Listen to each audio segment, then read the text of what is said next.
మాత్రమే ఈ మధ్యలో ఉన్నవాడు లిబరేట్ చేయగలుగుతాడు. కాబట్టి మనం కనుక ఆ రకంగా చేయబాటు చేస్తే enemy will close in and with in 1 month our government will collapse. కాబట్టి క్విట్ ఇండియా మనం చేయకూడదు అన్నది మాత్రమే గురూజీ గారు. ఎందుకంటే kind of leadership that RSS had. ఆ రోజు కనుక ప్రేయము అంటే అందరికీ ఇష్టమైనది కనుక అంగీకరిస్తే క్విట్ ఇండియా మూవ్మెంట్లో మనకు కూడా భారతదేశ చరిత్రలో స్వతంత్ర పోరాటంలో పాల్గొన్న వాళ్ళ జాబితాలో ఈరోజు కమ్యూనిస్టులకు జవాబు చెప్పాల్సిన పరిస్థితి రాదు. బట్ ఆయన ప్రేయమును ఎంచుకోలేదు, శ్రేయమును ఎంచుకున్నారు. శ్రేయం is for welfare of every one.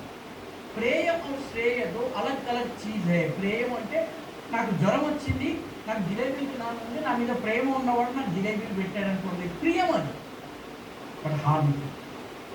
శ్రేయము అంటే నీ శ్రేయస్సు దేనిలో ఉంది? ఇప్పుడు చేదు మందు తాగాలి, కషాయం తినాలి, లంకణం చేయాలి, మందులు వేసుకోవాలి, ఆవిరి పట్టాలి, ఇవన్నీ కష్టము, కానీ ఇది చెయ్యాలి. ఇది శ్రేయం. గురుజీ చో శ్రేయం. మిత్రులారా, గురూజీ ఆలోచన యొక్క గొప్పతనం ఏంటంటే గురూజీ జియోపాలిటిక్స్ని దత్తోపంత థియరీకి అర్థం చేయించినటువంటి 8 సంవత్సరాల తరువాత చైనా బీజింగ్ నుంచి లాంగ్ మార్చ్ చేసి యునాన్ ప్రావిన్స్ ద సదర్న్ మోస్ట్ టిప్కి వచ్చి అక్కడి నుంచి తిరుగుబాటు చేస్తారండి. చైనా చరిత్ర తగ్గిన వాళ్ళకి తెలుస్తుంది. చైనాలో ఉన్నటువంటి కుమింటాంగ్ ప్రభుత్వం ఉంది. చాంకాయ్ షేక్ ప్రభుత్వాన్ని కొట్టడం కోసము యునాన్ ప్రావిన్స్కి వస్తాడు. దాన్ని లాంగ్ మార్చ్ అంటారు. ఆ లాంగ్ మార్చ్ చేసిన తర్వాత కొట్టడం లేదు. గురూజీ చెప్పినటువంటి మాటనే మావ్ సెటిల్ చెప్పాడు. మావ్ సెటిల్ is a great strategist. We may not agree with his ideology, but look at Guruji's vision. సంఘం ఎందుకు పెరిగింది అంటే బికాజ్ ఇట్ బిలీవ్డ్ ఇన్ శ్రేయ నాట్ ప్రేయ. శ్రేయం నాట్ ప్రియం.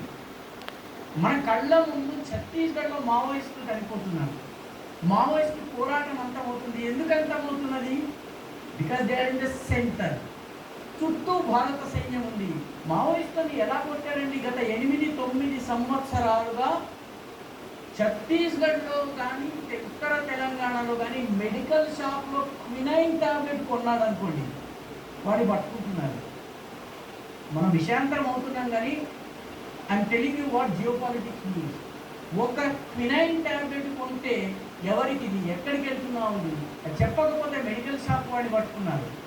ఎందుకంటే అడవుల్లో ఉండేవాడికి వచ్చే అతి ముందు వచ్చేటటువంటి జలుబు మలేరియా. మలేరియాకి క్వినైన్ టాబ్లెట్ కొనకుండా ఆపితే ముందు మావోయిస్టులకు ఏం చేయాల్సి వచ్చిందంటే బెంగళూరుకి వెళ్ళి క్వినైన్ కొనాల్సి వచ్చింది. కాబట్టి వాడి డబ్బులు, ఎనర్జీ దేనికోసం ఉపయోగించాడు? క్వినైన్ టాబ్లెట్లు కొనడానికి బెంగళూరు వెళ్ళారు. ఒక పెద్ద మావోయిస్ట్ని బెంగళూరులో ఎందుకు పెట్టారు? క్వినైన్ క్యూర్ చేసి పెట్టుకోవాలి.